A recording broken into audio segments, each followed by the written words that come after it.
The message came at the worst possible time. Juan was eating his lunch in the small room that served as the human quarters on the massive Valari ship. It was not much of a room, just a bed, a small table, and a window that looked out into the endless black of space. But it was his. And after 3 years of living among aliens, he had learned to appreciate small comforts. His communicator beeped. The sound was sharp and loud, and it made him drop his spoon into his soup. He picked up the device and read the message. His blood turned cold. "The Queen demands your presence. Come to the throne room immediately." That was all it said. No explanation, no reason, just an order. Juan sat very still for a long moment. His heart was beating fast, and his hands were shaking. In 3 years of service, he had never been called to see the Queen directly. He was just a translator, a nobody. The Queen had thousands of servants and advisors. She had generals and scientists and nobles from 100 different worlds. Why would she want to see him? And more importantly, why did the message say she demanded his presence?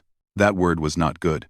In Valari culture, when a queen demanded something, it usually meant someone was in trouble. Big trouble.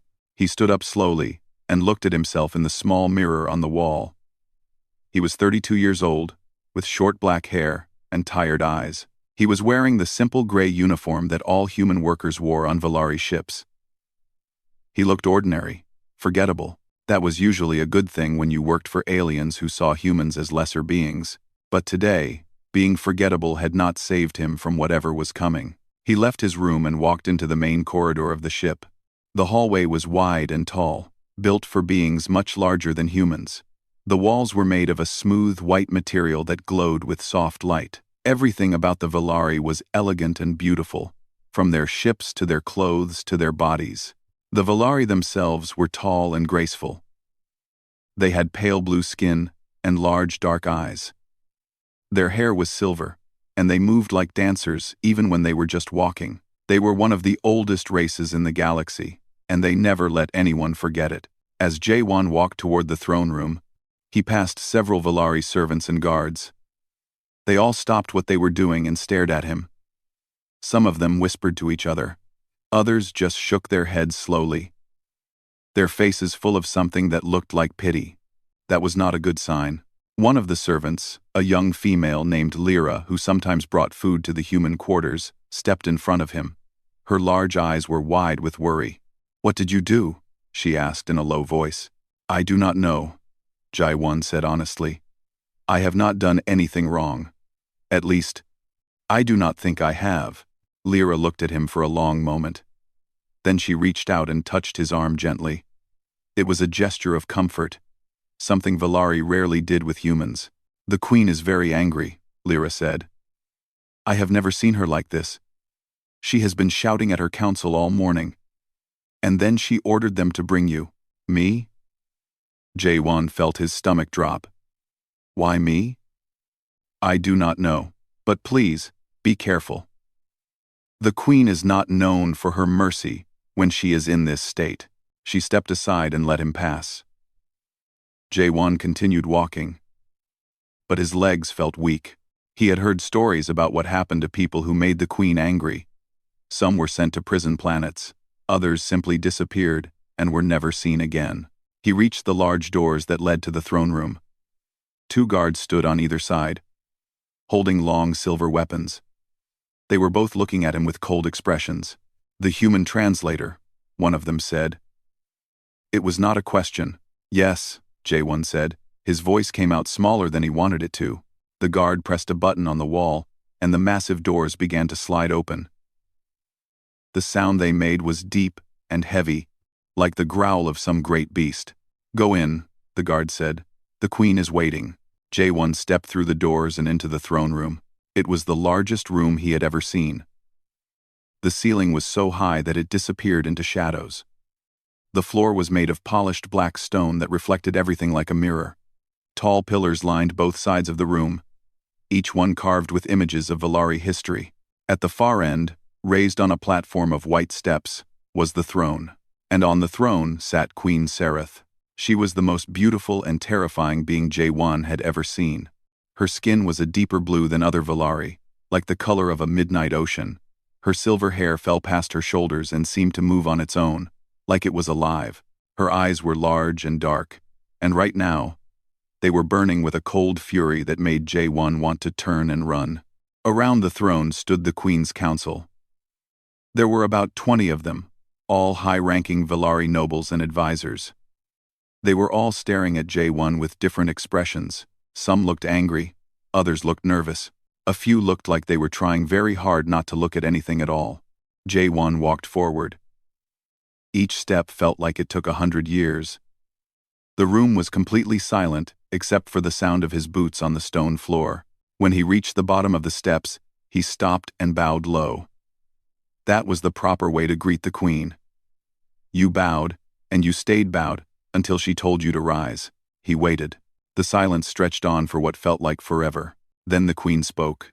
"Look at me, human." Her voice was like ice and fire mixed together. It was beautiful, but it was also terrifying. J1 raised his head slowly and looked up at her. Queen Sarath was leaning forward on her throne, her hands gripping the armrests so hard that her knuckles had turned a lighter shade of blue. Her face was tight with anger, and her eyes were fixed on him with an intensity that made him feel like she could see into his very soul. "Do you know why I have called you here?" she asked. J1 swallowed hard.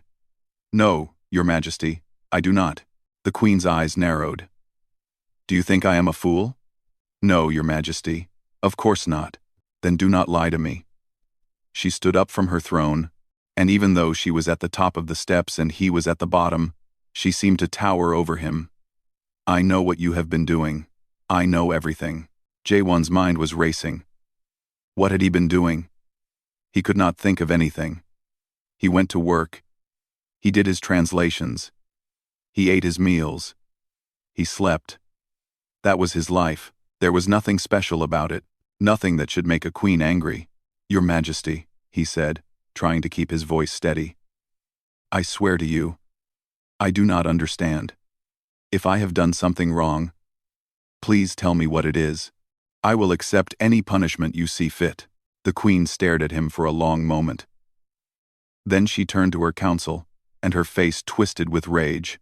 "You see," she said, her voice rising. "He does not even know. None of you told him. None of you told me." The council members all looked at each other nervously. One of them, an older male with gray streaks in his silver hair, stepped forward. "Your Majesty, please. We were only trying to protect." "Protect?"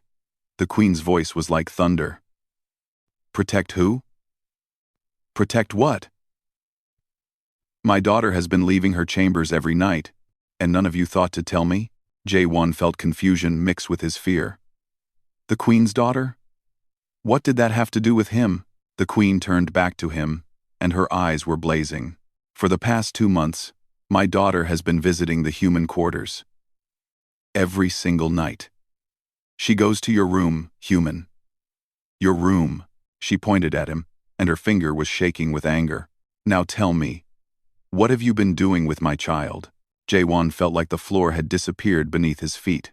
The Queen's words echoed in the massive throne room, bouncing off the walls and pillars until they seemed to come from everywhere at once.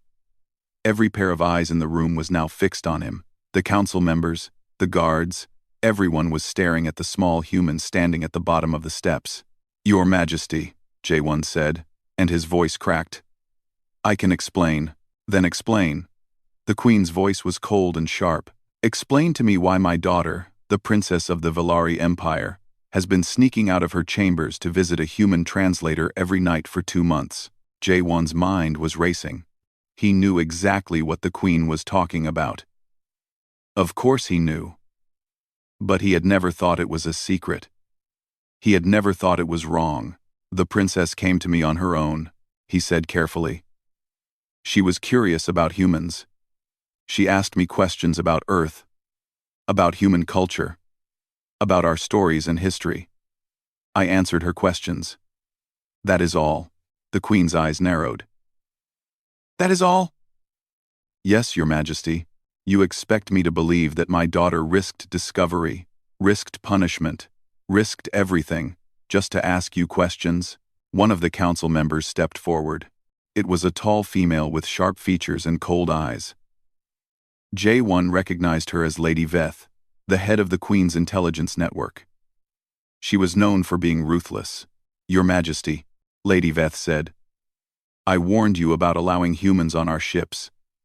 They cannot be trusted. They are manipulative and cunning. This one has clearly done something to influence the princess. Perhaps some kind of human trickery or mind control." "That is not true," J1 said quickly. "Humans do not have mind control. We are not capable of such things. Then how do you explain it?" Lady Veth turned to face him, her dark eyes full of suspicion. "The princess has never shown interest in any of our own people. She has rejected every teacher, every tutor, every companion we have provided for her. But she goes to you, a human, a lesser being from a primitive world?" The words stung. But J1 kept his face calm. He had heard worse in his 3 years among the Velari. Most of them saw humans as barely more than animals. They tolerated human workers because humans were good at certain tasks and cost very little. But they did not respect them. They never would. "I did not force the princess to come to me," J1 said. "She came on her own. She kept coming back on her own. I simply talked to her." "About what?" the Queen demanded. "About everything. About Earth. About the oceans and mountains and forests. About human cities and human families. About our stories and legends." He paused. "She was very interested in our stories." "Stories?" The Queen sounded confused, like she did not understand the word. "What kind of stories?" "All kinds. Happy stories, sad stories, stories about heroes and villains, stories about love and loss, stories about hope." The Queen stared at him for a long moment. Her face was impossible to read. Then she turned to her council. "Leave us." The council members all looked at each other in surprise. Lady Veth stepped forward. "Your Majesty, surely you do not mean—" "I said leave us." The Queen's voice left no room for argument. "All of you. Now." For a moment, nobody moved. Then, slowly, the council members began to file out of the throne room. They walked past J1 without looking at him. Lady Veth was the last to go, and she gave him one final cold look before the great doors closed behind her. Now it was just J1 and the Queen. The silence was even heavier than before. J1 could hear his own heartbeat pounding in his ears. He wanted to run, to hide, to disappear, but he forced himself to stand still and face whatever was coming.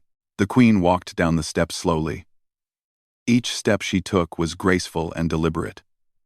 When she reached the bottom, she was standing right in front of him. She was much taller than him. He had to look up to meet her eyes. Up close, she was even more terrifying than she had been on her throne. Her beauty was the kind that made you feel small and weak.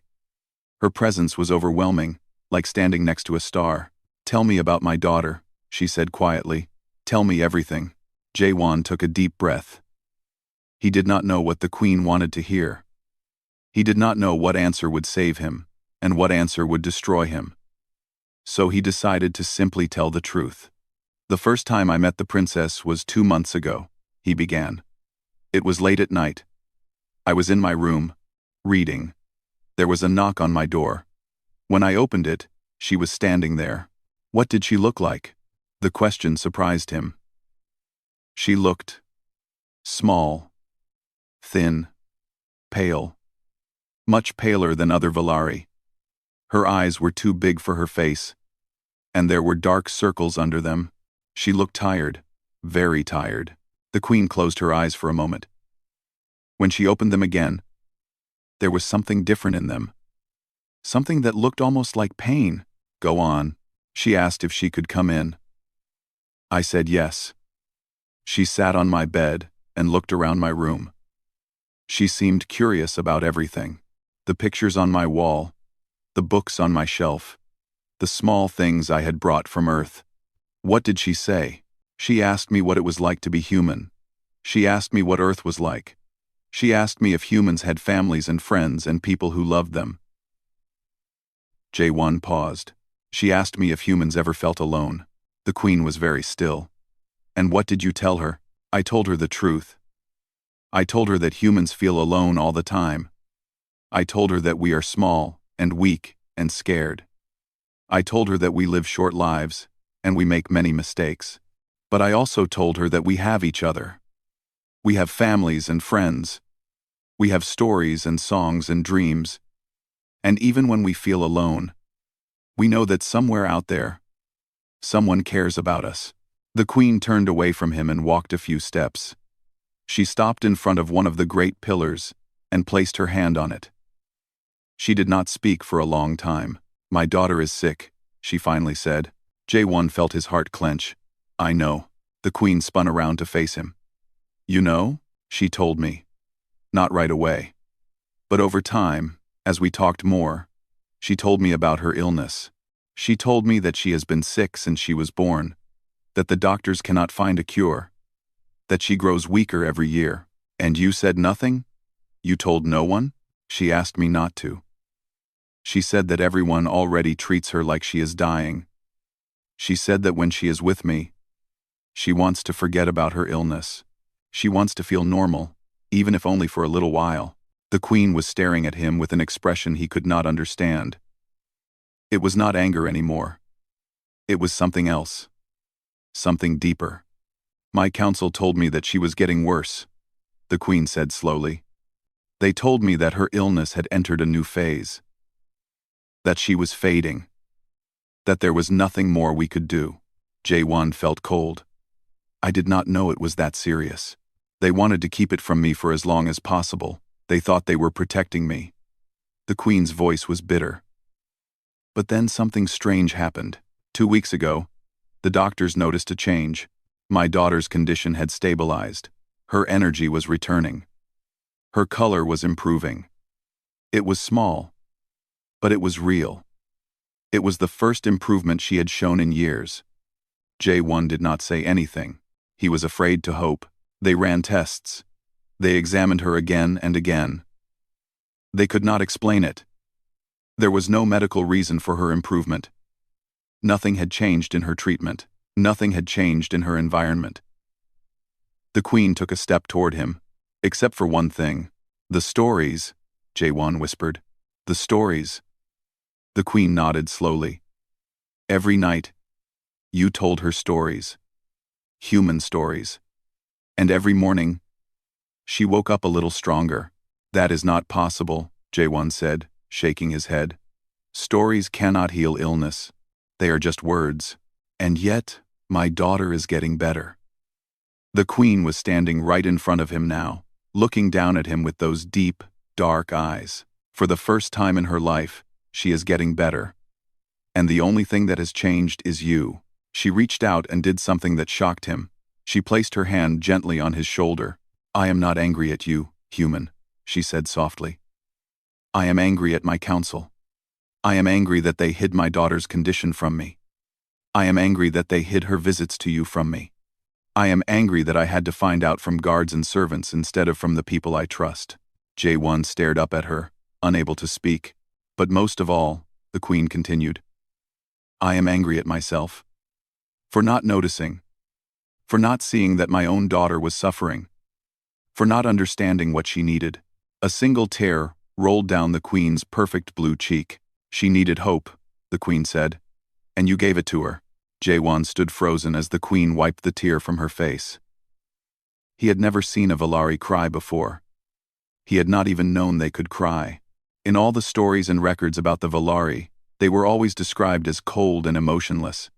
Perfect beings who felt nothing. But here was their queen, standing in front of a human translator, with tears in her eyes. Your Majesty, Jae-won said carefully, I still do not understand. How can stories help your daughter get better? I am not a doctor. I am not a healer. I do not have any special powers. The queen looked at him for a long moment.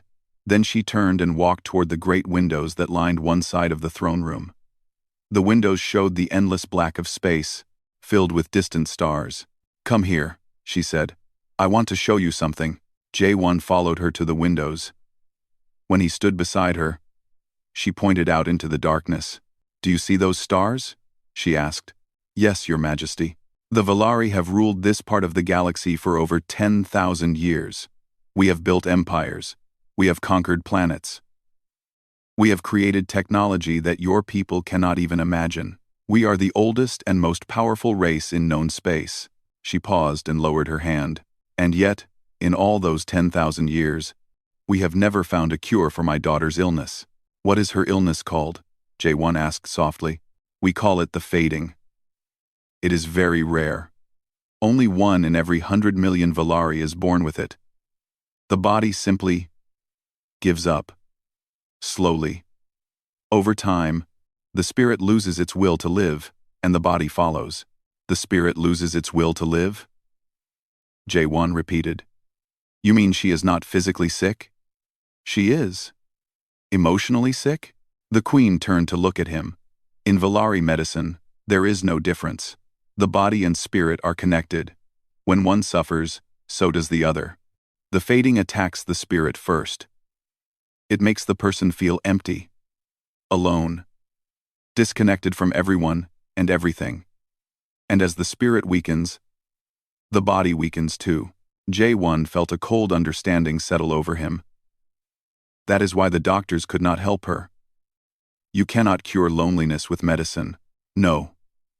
You cannot. The Queen's voice was heavy with grief. We tried everything. We gave her the best rooms, the finest food, the most expensive gifts. We brought her teachers and tutors and companions from across the empire, but nothing worked. She pushed everyone away. She stayed in her room alone, day after day, night after night. She was fading, and there was nothing I could do to stop it. Until she found me, until she found you. The Queen nodded. I do not know how she discovered you. I do not know why she chose to visit you that first night. But something about you called to her, something made her keep coming back. J1 thought about all the nights he had spent with the princess. She would come to his room after midnight. When the ship was quiet, she would sit on his bed with her legs crossed, like a child at story time. Her large eyes would watch him with an intensity that was almost frightening, and he would tell her stories. He told her about Earth, about the blue oceans and green forests and golden deserts, about the animals that lived there, about the cities that humans had built, and the wars they had fought, and the dreams they had dreamed. He told her about his family, about his mother, who had worked 2 jobs to raise him alone, about his grandmother, who had told him stories when he was young, about his sister, who had cried when he left Earth to work among the stars.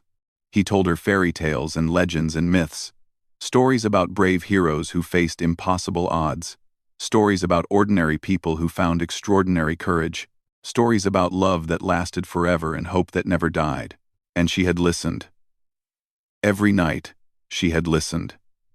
Sometimes she asked questions. Sometimes she laughed. Sometimes she cried. But she always listened. I did not know the stories were helping her, J1 said. I thought she just enjoyed them. She did enjoy them. That is the point. The Queen turned to face him fully. Do you understand what you gave her? Not just entertainment. Not just distraction. You gave her connection. You gave her meaning. You gave her something to look forward to. But I am just a human, a translator. How could I give her something that all of your doctors and advisors could not? The Queen smiled. It was a small smile, and it looked strange on her face, like she was not used to making that expression. That is exactly why you could help her. Because you are human. J1 did not understand. I do not follow. The Queen walked back toward her throne, but she did not climb the steps. Instead, she sat down on the bottom step, which brought her almost to J1's eye level. It was a surprisingly casual gesture for a queen. The Valari are taught from birth to be strong, she explained. We are taught to hide our weaknesses. We are taught that emotions are dangerous, that vulnerability is failure. We do not share our pain with others. We do not ask for help. We do not admit when we are afraid or lonely or sad. She looked at J1 with those deep, dark eyes. But humans are different. You share everything. Your joys and your sorrows. Your hopes and your fears. You tell stories about your experiences, and through those stories, you connect with each other. You make each other feel less alone. That is true, J1 admitted. Humans are very open about their feelings. Sometimes too open. Not too open, just open enough. The Queen leaned forward. When my daughter came to you, she expected you to be like everyone else. Cold, distant, perfect. But instead, you were warm. You were kind. You shared your stories with her. And through those stories, you showed her that it was okay to feel. It was okay to be imperfect. It was okay to be lonely sometimes, because everyone feels lonely sometimes. I was just being myself. Exactly. And that is what she needed. Someone who was just being themselves. Someone who was not trying to fix her, or cure her, or make her into something she was not. Someone who just talked to her, like she was a normal person. J1 felt tears prick at his own eyes. He blinked them back, but not quickly enough. A single drop ran down his cheek. The Queen reached out and caught the tear on her finger.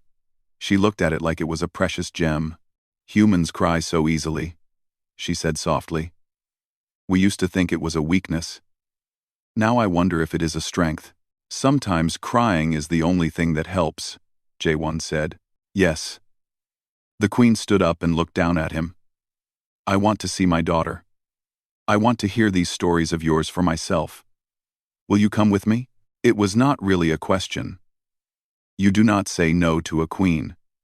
But there was something in her voice that made it sound almost like a request. Almost like she was asking for his permission. Of course, Your Majesty. The Queen nodded and began walking toward a side door that J1 had not noticed before. He followed her through a maze of corridors, each one more beautiful than the last. The walls were covered with artwork and tapestries that must have been thousands of years old. The floors were made of some kind of crystal that glowed with inner light. Finally, they reached a large door made of silver and gold. 2 guards stood on either side, but they stepped back when they saw the Queen approaching. My daughter does not know that I have learned about her visits to you, the Queen said quietly. She does not know that I have summoned you here. When we enter, she may be frightened or angry. Please be patient with her. I will. The Queen opened the door.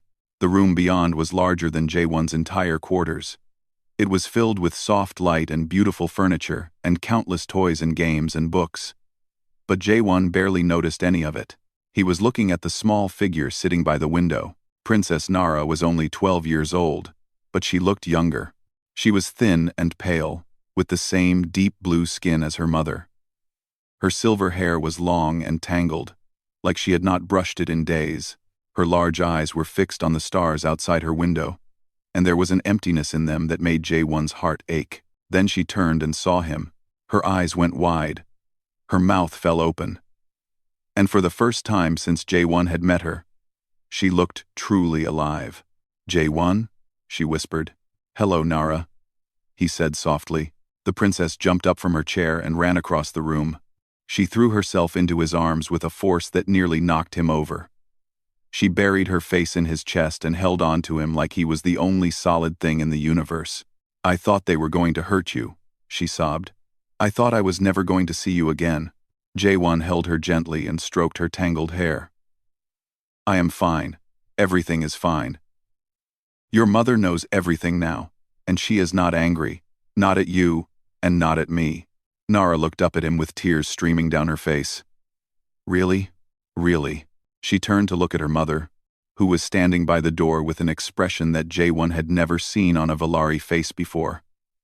It was soft, vulnerable, full of love and pain and hope, all mixed together. Mother? Nara said uncertainly. The Queen walked forward and knelt down beside her daughter. She reached out and touched Nara's face gently, wiping away the tears. My little star, she said softly. I was afraid you would make him stop. I was afraid you would send him away. I would never take away something that makes you happy. The Queen pulled her daughter into a hug. I am sorry I did not see it sooner. I am sorry I was not paying attention. But I am here now. And I am not going anywhere. Mother and daughter held each other for a long moment. Juan stood quietly, not wanting to intrude on this private moment. Then the queen looked up at him over her daughter's shoulder. Will you tell us a story? She asked. Juan smiled. What kind of story would you like to hear? Little Nara pulled back from her mother and wiped her eyes. Despite everything, she was smiling now. That small, hopeful smile that Juan had come to love over the past 2 months. Tell us a story about hope, she said. Tell us a story about humans. Juan sat down on a soft chair near the window. Princess Nara sat on the floor at his feet, just like she always did during their late-night sessions. But this time, the queen was there too. She sat on a small couch nearby, watching with curious eyes. It felt strange to tell a story with the ruler of an entire empire listening. But Juan pushed that thought away. Right now, she was not a queen. She was just a mother who wanted to understand her daughter. This is a story from my homeland, Juan began. It happened many hundreds of years ago, in a small village in Korea. Korea is where you are from? Nara asked. Yes, it is a small country on Earth, very small compared to the Valari Empire. But the people there have many wonderful stories. He settled back in his chair and let the memories come. His grandmother had told him this story when he was young. He could still hear her voice in his head, soft and warm like a blanket on a cold night. Once upon a time, there was a young girl named Eunbi. She lived in a village, at the foot of a great mountain. The mountain was beautiful, but it was also dangerous. Tigers lived in its forests, and spirits lived in its caves. No one from the village ever went up the mountain alone. Why not? Nara asked. Because they were afraid. The villagers believed that if you went up the mountain alone, you would never come back. The queen leaned forward slightly. She was listening with the same intensity that her daughter always showed. It was strange to see such a powerful being hanging on his words. But Eunbi was not like the other villagers. She was curious and brave. She wanted to know what was at the top of the mountain. She wanted to see the world from up high. So one day, when everyone else was sleeping, she packed a small bag and began to climb. Was she scared? Nara asked. Very scared. Her heart was beating so fast that she thought it might jump out of her chest. But she kept climbing anyway. That is what courage is. Not the absence of fear, but the choice to move forward despite the fear. Juan paused and looked at the princess. She was staring up at him with those big eyes, completely lost in the story. The emptiness that had been there when he first entered the room was gone. In its place was a spark of life, small but real. Eunbi climbed all day. She climbed past the farms and the forests. She climbed past the caves where the spirits lived. She climbed until her legs ached and her lungs burned. But she did not stop. What happened when she reached the top? Nara asked eagerly. She did not reach the top. Not that day.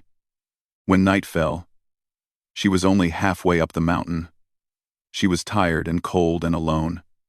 She sat down under a tree and began to cry. That is sad, Nara said quietly. It is.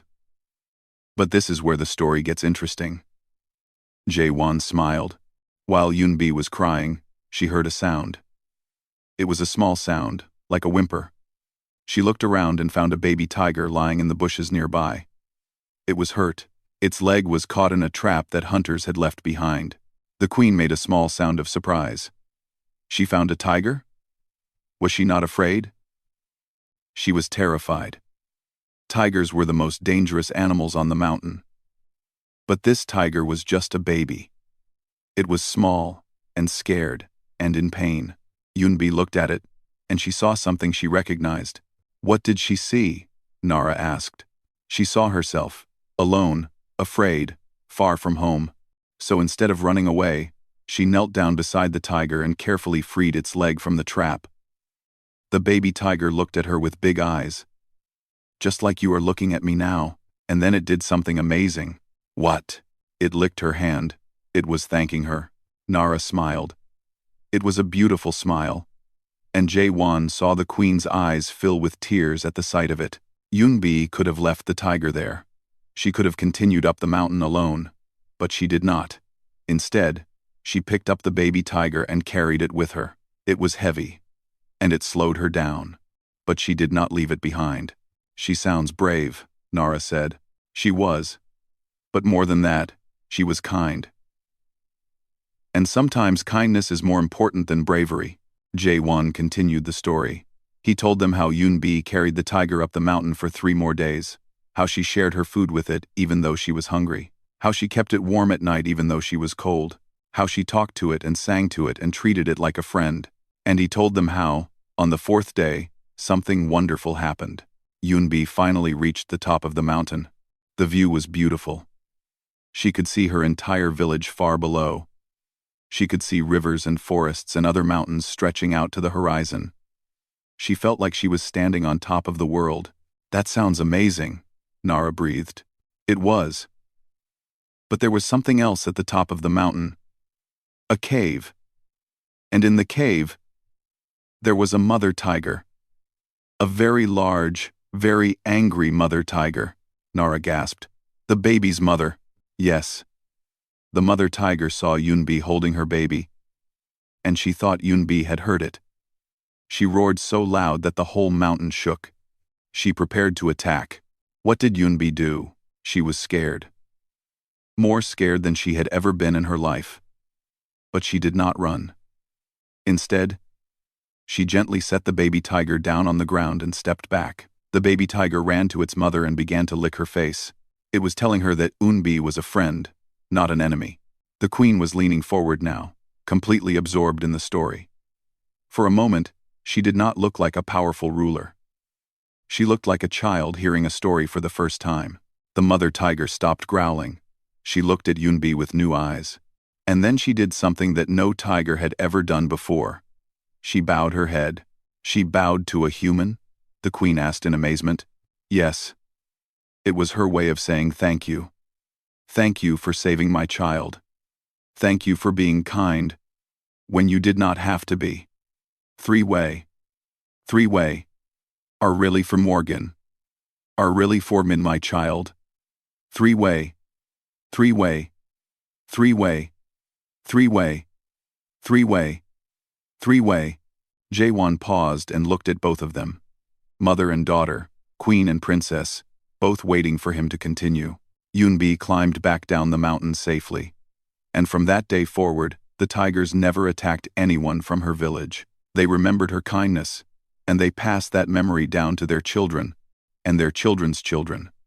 All because one scared little girl chose to be kind instead of afraid. The room was silent for a long moment. Then Nara spoke. "Is that a true story?" "I do not know," Juan admitted. "My grandmother told it to me when I was young. She said her grandmother told it to her. Whether it really happened or not, I cannot say. But the lesson is true." "What lesson?" the queen asked. "That kindness is never wasted. That the small moments of compassion we show to others can change everything. That the universe remembers the good we do, even when we forget it ourselves." The queen was looking at him with an expression he could not read. Her dark eyes were shining with something that might have been tears. "Is that what you believe?" she asked softly. "That kindness can change things?" "I believe it is the only thing that can truly change things," Juan said. "The Valari have ruled the galaxy for 10,000 years through strength and power. But what has it gotten you? More enemies. More wars. More fear. You have conquered planets, but you have not won hearts." He realized he was speaking to a queen, and he should probably be more careful with his words. But he could not stop now. The truth was pouring out of him like water from a broken dam. Humans are weak, we know that. We cannot compete with the Valari in technology or military might. But we have something you do not. We have each other. We have connection. We have stories that bind us together across generations and continents. When a human is suffering, other humans feel it. When a human is happy, other humans share in that happiness. We are connected in ways that go beyond politics and power. The queen stood up slowly. For a moment, Jae-won thought he had gone too far. He thought she was going to order his execution for daring to criticize the Valari way. But instead, she walked over to where Nara was sitting and knelt down beside her daughter. "Is this what you learned from him?" she asked gently. "Is this why you kept going back?" Nara nodded. Her eyes were wet with tears. "When I am with Jae-won, I do not feel alone anymore. I feel like I am part of something. Like I belong somewhere. Like there are people in the universe who care about me. Not because I am a princess, but just because I am me." The queen closed her eyes. A single tear ran down her cheek. "I have failed you," she whispered. "I gave you everything, except the thing you needed most. You did not fail me, mother." Nara took her mother's hands in hers. "You were just doing what you were taught. What everyone told you was right. It is not your fault, but I am your mother. I should have known. I should have seen. You see now. That is what matters." The queen looked at Jae-won. There was no anger in her eyes anymore. Only gratitude. Only wonder. "How do you do it?" she asked. "How do humans create these connections? How do you make people feel like they belong?" Jae-won thought about the question for a long moment. It was not easy to explain something that had always been so natural to him. "We listen," he finally said. "We share. We show up for each other, even when it is hard. We tell stories about our pain and our joy. We laugh together and cry together. We make each other feel seen and heard and valued." He paused. "And we never give up on each other. No matter how bad things get, no matter how alone someone feels, we keep reaching out. We keep trying, because that is what it means to be human." The queen was silent for a long time. Then she spoke. "Teach me," she said. "Teach me the human way." The days that followed were unlike anything Jae-won had ever experienced. He was no longer just a translator living in a small room at the edge of the ship. He was now a guest of the queen herself. He was given new quarters near the royal chambers. He was given new clothes made of the finest Valari fabrics. He was given access to parts of the ship that no human had ever seen before. But more importantly, he was given time. Time with the princess. Time with the queen. Time to share the stories and lessons that humans had gathered over thousands of years. Every evening, the three of them would meet in the princess's room. Jae-won would sit in his chair by the window. Nara would sit at his feet, and the queen would sit nearby, listening with the same attention she gave to matters of war and diplomacy. The stories flowed out of him like a river. He told them fairy tales from Korea. He told them legends from Japan and China. He told them myths from Greece and Egypt and India. He told them about the gods and heroes and monsters that humans had imagined throughout history. But he also told them about real life. About his childhood in a small apartment in Seoul. About his mother working long hours to give him a better life. About his grandmother teaching him to read and write and dream. About his sister who had died too young, and how her memory had shaped everything he had become. Nara listened to every word. Her health continued to improve day by day. The color returned to her cheeks. The strength returned to her body. She started laughing more. She started asking questions more. She started living more. And the queen listened too. At first, she was quiet and reserved, like she was studying something new and strange. But slowly, over the weeks that passed, she began to change. The cold mask she wore started to crack. She began to smile. She began to ask questions of her own. She began to share stories about her own life, her own struggles, her own fears. One evening, about a month after that first meeting in the throne room, the queen asked Jae-won to walk with her in the royal garden. The garden was a wonder. It was an entire section of the ship dedicated to growing plants from 100 different worlds. There were flowers of every color imaginable. Trees with leaves made of crystal. Vines that glowed in the dark. The air smelled sweet and fresh, like a summer morning on Earth. They walked in silence for a while. The queen seemed lost in thought. Jae-won did not rush her. He had learned that the Valari needed time to form their words, especially when those words were important. Finally, the queen spoke. "I have been thinking about what you said, about kindness, about connection, about the human way. And what have you concluded, Your Majesty? The Queen stopped walking and turned to face him. In the soft light of the garden, she looked almost human, almost approachable, almost like a friend. I have concluded that I have been doing everything wrong, she said. For my entire reign, I have ruled through strength and fear. I have kept my people at a distance. I have hidden my weaknesses and buried my emotions. I thought that was what a queen was supposed to do. That is what you were taught. Yes, but that does not make it right. She began walking again, and J1 followed. My daughter was dying, and I did not even notice. I was so focused on being a strong queen that I forgot to be a good mother. I was so worried about appearing powerful that I neglected the people who needed me most. You are being too hard on yourself. You are learning now. That is what matters. The Queen shook her head. You are kind to say that. But I know the truth.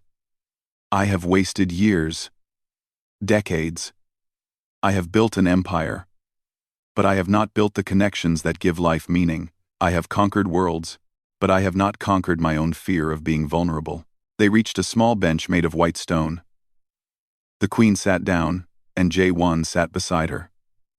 Above them, the artificial sky was painted with stars. I want to change, the Queen said. I want to learn the human way. I want to teach my people that strength and kindness are not opposites. That power and compassion can exist together. That we can build an empire that is not just feared, but loved. That is a beautiful goal, Your Majesty, but I cannot do it alone. She turned to look at him. I need help. I need someone who understands both worlds. Someone who can translate not just words, but ideas. Someone who can teach my people what it means to be connected. J1 felt his heart begin to beat faster. He was not sure where this was going. I need you, J1. The words hung in the air between them. Your Majesty, I am just a translator. I am not a teacher or a diplomat. I do not have any special skills. You have the most special skill of all. You know how to make people feel seen. You know how to make people feel valued. You have healed my daughter with nothing but stories and kindness. Do you understand how remarkable that is? I was just being myself. Exactly. And that is exactly what I need you to continue doing. The Queen took a deep breath. I want you to stay here. Not as a servant or a translator, but as my daughter's guardian, as her teacher, as her friend. J1 stared at her. He could not believe what he was hearing. A guardian? But I am human. I am not qualified to. You are more qualified than anyone in this empire. The Queen's voice was firm. My council thinks I am mad. They think I am making a mistake. But I know what I saw. I saw my daughter come back to life. I saw her smile and laugh and hope again. And I saw the person who made that possible. She stood up and walked a few steps away. When she turned back, her face was serious. There is more. I want you to help me establish a new program. An exchange program between humans and Valari. I want to bring human teachers, and storytellers, and artists to our worlds. I want them to share your culture with my people. I want my people to learn what I have learned. You want to change an entire empire? I want to try. It will take time. Generations. Perhaps. But every great change starts with a small step. And this is my small step. She held out her hand to him. Will you take it with me? J1 looked at her hand. It was blue and beautiful, with long, elegant fingers.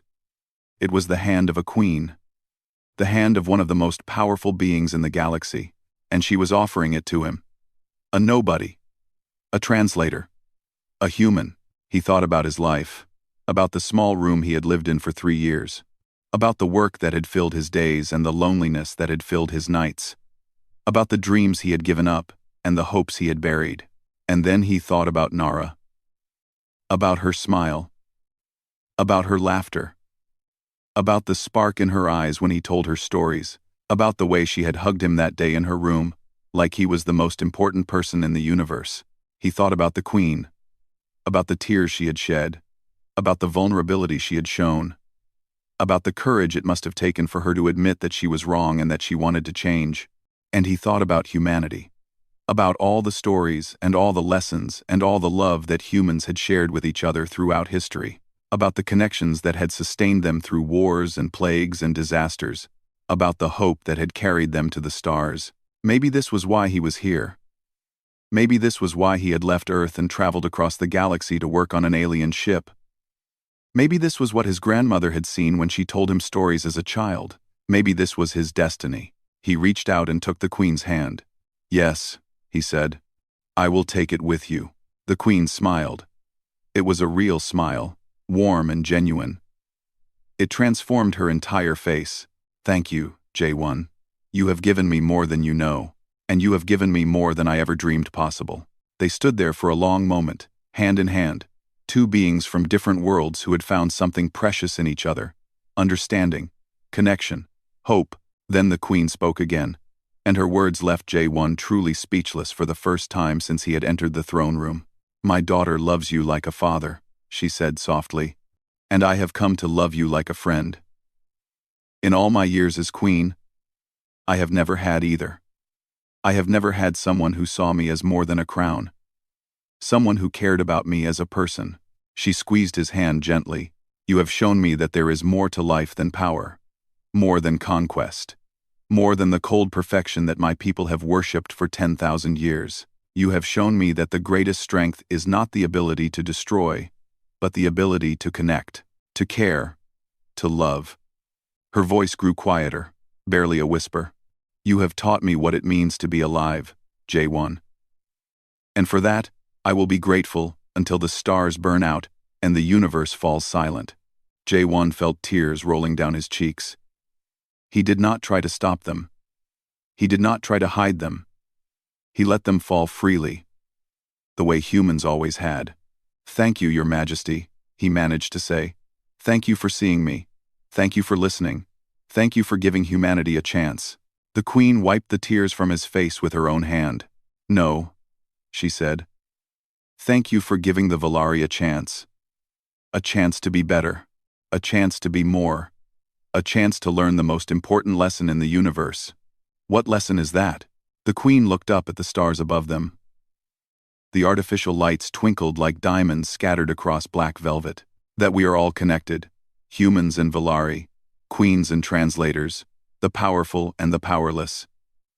We are all part of the same story, and the only way to give that story meaning is to share it with each other." She looked back at him and smiled. "That is the human way. And from now on, it will be our way too."